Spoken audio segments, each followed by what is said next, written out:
বানরের কাছে হাত গণো নাকি? শিরক। লক করে দিমু? হ্যাঁ, অবশ্যই। আলহামদুলিল্লাহ, ভাইয়ের উত্তরটা সঠিক হয়েছে। আচ্ছা, অনেকে জ্যোতিষের কাছে হাত দেখায়, ভাবে যে জ্যোতিষ ভবিষ্যৎ জানে, এরকম ধারণা কি? আসলে এটা হচ্ছে আপনার, এটা এক ধরনের শিরক।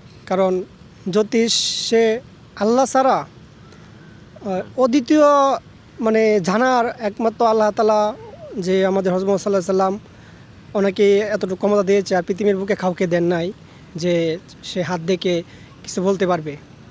এটা এটা শিরক। তার মানে ভবিষ্যৎ একমাত্র আল্লাহই জানে না? হ্যাঁ, উনি ভালো জানে। এক সেকেন্ড আগে কি হবে এটা বলার কারো ক্ষমতা নাই। লক করে দিমু? হ্যাঁ, অবশ্যই। আলহামদুলিল্লাহ, ভাইয়ের উত্তরটা সঠিক হয়েছে। আচ্ছা, অনেকেই ইদানিং দেখতেছি টিকটকে, ফেসবুকে এক জ্যোতিষের কাছে হাত গণনা করে, সবাই দেখাইতেছে। ওই যে জ্যোতিষের কাছে হাত গণনা করে, এইটা কি? এটা কোন ধরনের অপরাধ? আসলে এটা অনেকে মজার ছলে করতেছে বা অনেকে এটা ভিউর জন্য করতেছে, তবে আমি মনে করি এটা এক ধরনের শিরক। হ্যাঁ, লক করে দিমু? হ্যাঁ, অবশ্যই। আলহামদুলিল্লাহ, ভাইয়ের উত্তরটা সঠিক হয়েছে। বাংলাদেশ ইদানিং এই ভিডিওটা ভাইরাল, অনেকে জ্যোতিষের কাছে হাত দেখায় আর সর্বশেষ বলে রাগ করলা। আসলে এই যে হাত দেখান, এটা সম্পূর্ণ শিরক। ভাই উত্তর দিছে, আমার মতো এটা শিরক, ভবিষ্যৎ একমাত্র আল্লাহ জানে।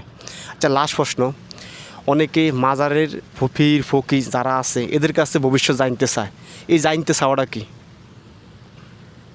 আসলে আল্লাহর সৃষ্টি সবই মানুষ, এবং এটা উনি যদি ওনার মানুষের ভাগ্য যদি উনি বইলা দিত, ঠিক আছে, তাহলে তাহলে ওনার যে মানে পরিবার এবং আত্মীয় স্বজন আছে, তারা কেন মনে করো এই দুর্দশার মধ্যে পড়ে? তারা কেন অন্যজনের কাছে যায় বা অন্যজনের কাছে যায়? তারাও তো ওনাদের হাত দিকে বলতে পারতো, বা সে কবে মারা যাবে সে তো নিজের মৃত্যুর খবরে সে একমাত্র জানে না। আর এটা পৃথিবীর বুকে এটা আল্লাহ তাআলা কাউকে দেয় নাই যে অমুকের মৃত্যু অমুক তারিখে হবে। এটা এটা একমাত্র আল্লাহই ভালো জানে। আচ্ছা, এটা কোন ধরনের অপরাধ, কি শিরক না বেদাত? এটা শিরক। লক করে দিব? হ্যাঁ, অবশ্যই।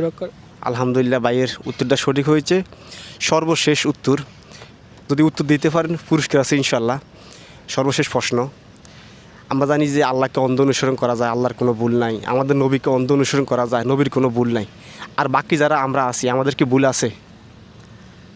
এটা আল্লাহ এবং তার রাসূল বাদে। এটা আমরা মনুষ্যজাত এবং আমাদের ভুল এটা হবে, এটাই স্বাভাবিক, কিন্তু প্রত্যেকটা মানুষের ভুল আছে। তার মানে আমি নিমু আল্লাহ এবং রাসূল বাদে আমাদের সবারই ভুল আছে। হ্যাঁ, অবশ্যই ভুল আছে। আলহামদুলিল্লাহ, আপনার উত্তরটা সঠিক হয়েছে। আমাদের মনে রাখতে হবে, আল্লাহ এবং তার রাসূল ছাড়া আমরা যারা আছি, যত বড় হুজুর হোক আর যত বড় পীর হোক আর যত বড় আউলিয়া হোক, আমাদের ভুল আছে। ভুল নাই একমাত্র আল্লাহ এবং তার রাসূলের পূর্ণাঙ্গ শরীয়তে কোনো ভুল নাই। নেক্সট আরেকটা প্রশ্ন করবো ভাই।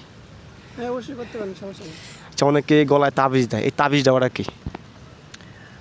আসলে এটা একমাত্র এটা শিরক এক ধরনের বলা যায়। তবে আপনার তাবিজে আসলে আল্লাহ যদি বিপদ দেয় বা আল্লাহ যদি কাউকে নিয়ে যায়, ওই তাবিজে আপনারা কিছু করতে পারবে না। এটা আসলে শিরক এক ধরনের। লক করে দিব? হ্যাঁ, অবশ্যই করে দেন। আলহামদুলিল্লাহ, ভাই সবগুলো উত্তরই সঠিক হয়েছে।